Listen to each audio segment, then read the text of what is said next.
Hey everybody, it's C the Game Bro. How's it going? I'm here to give a quick 8-month review of the Nintendo Switch. So, when the Nintendo Switch was revealed in 2016 at the end of the year, I was very skeptical. Now, let me put into perspective here. I'm a big Nintendo fan. I'm not a fanboy, but I'm a big Nintendo fan. I've grown up on Nintendo. My first console was an NES back in the mid 80s, and I've loved the Nintendo up until the Wii. I thought that they started to lose sort of their touch.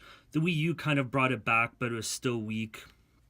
However, with the Switch, I was quite doubtful of what was gonna be of this console. I've never been the biggest Nintendo handheld fan. However, I recently picked up a 3DS, and I love it.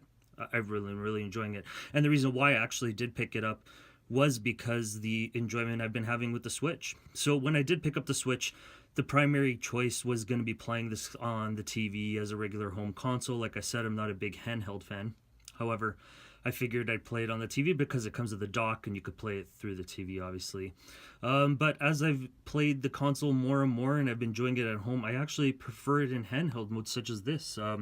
I love the form factor. I think it's really thin. I think it works really well.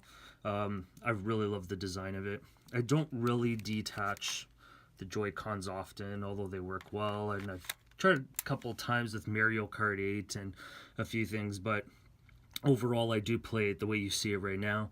I do have the Pro controller, which I think is fantastic, and if you're going to be playing on the TV, highly recommended to get the Pro controller. However, if you're planning to just play it here and there portable and you're comfortable using the layout the way you see it right now with the two Joy Cons, there's no need to pick up a Pro controller. Originally, I would have told people to pick up a Pro controller, but 8 months later, I do use it, but I don't really think it's a requirement anymore. More for hardcore gamers for sure, but for myself, I consider myself sort of a mid to casual gamer.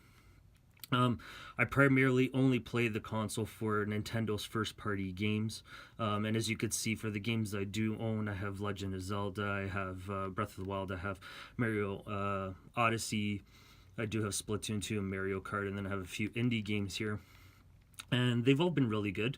I know I'm going to get some slack for this, but Mario Odyssey, as much as I did enjoy it, I do think that it was a one-time sort of no replay value experience. I've got about 400 moons and it's really fun, but I find myself not going back to it. Whereas Zelda, this is my second playthrough. I'm playing it on master mode right now, and I think it's fantastic and one of the greatest games that's been ever made. I do really enjoy Splatoon 2. I think it's really good. However, I don't find myself playing it as much anymore.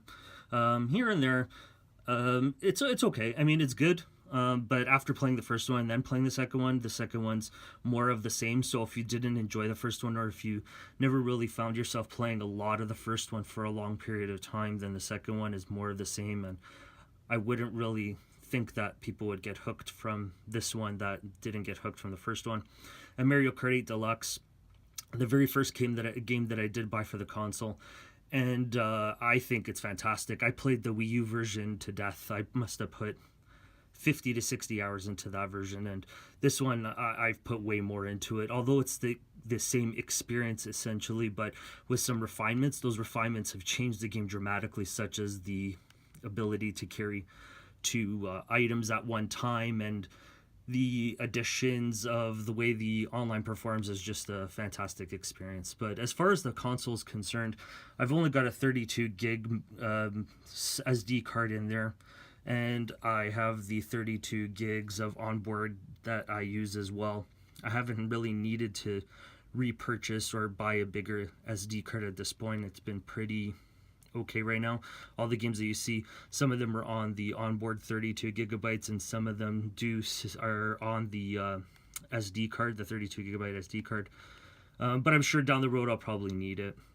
But overall, 8 months after, someone that was very skeptical, and then they dropped the money on it, and I've been using it since I think about May or June, and I think it's fantastic. I think the console's incredible.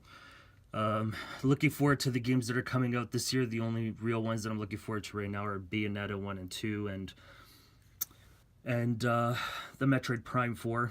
Metroid Prime 4, which Metroid Prime is my favorite trilogy of all time. I'm really looking forward to those games. But if you're still on the fence and you're considering picking up the device, I would highly recommend it.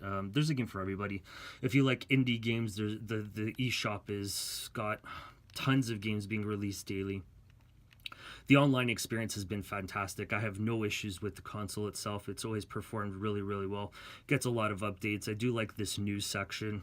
The only downfalls I do have of the console is that the eShop, sometimes it's hard to navigate and look for just games themselves. You have to either know the title of the game itself, or you have to go to recent releases like this, and you got to go all the way to the bottom, and then you got to do it this way, and you can enter in search words there. So there's ways around it. I do hope that they clean up the organization and the way that it's designed, but it works well for what it does, and I've had no problems finding the games that I'm looking for. I really like the user interface. I think it's really clean and it's really fast and intuitive. It's really easy to follow. There's nothing really hard here, and anybody can pick it up and set up their console with ease. There's not really any problems. You can set up multiple controllers. You can even the album section where you can play, you can record game footage. That, like, this is the example of me playing The Legend of Zelda, and I recorded a quick clip just to test it out and see how it worked. Here, this is me playing on master mode, and it all works really, really well. The console works fabulously. Again, for someone that had a lot of doubts about the performance of this when it was announced originally, and to see it come where what it was originally announced as and where it's today, it's a big leap for Nintendo, especially coming from the Wii U. It's a real big improvement, and I'm really happy to see that there's a lot of love being put into the console and a lot of the games that are coming out. So yeah, 8 months later, I would highly recommend it to anybody that's either a Nintendo fan, or if you're on the fence and you just want to play some cool Nintendo games on the go, or you just want to play the latest Nintendo games, this is definitely a console to pick up. I know it's a little steep, and they're asking for quite a bit of money, it seems, but the technology here and the design of the console itself, how slim it is and how well it works, it's well worth it. Again, it comes with a docking station, so you can connect it to the TV. You can leave it docked there while it charges and play it just like that. I mean, there's no reason why you need to take it from, or take it off and use it handheld like I'm playing with right now.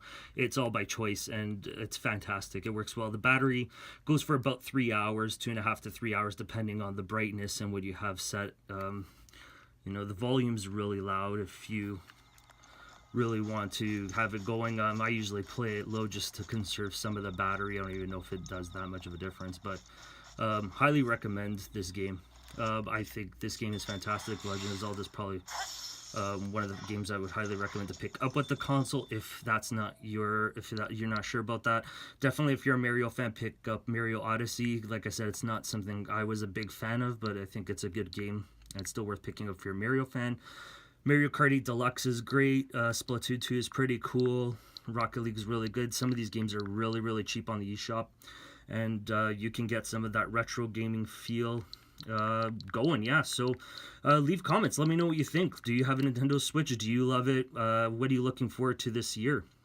Yeah, so give a thumbs up if you like the video, subscribe, and let me know what you're thinking of your Nintendo Switch. And if you have any concerns or you have any questions about picking one up and you want to know something else, just message me and let me know, and I'll be sure to reply back or make a video about it. Anyways, this is See the Game Bro, and I just giving you a quick review 8 months later on the Nintendo Switch. See you later. Peace.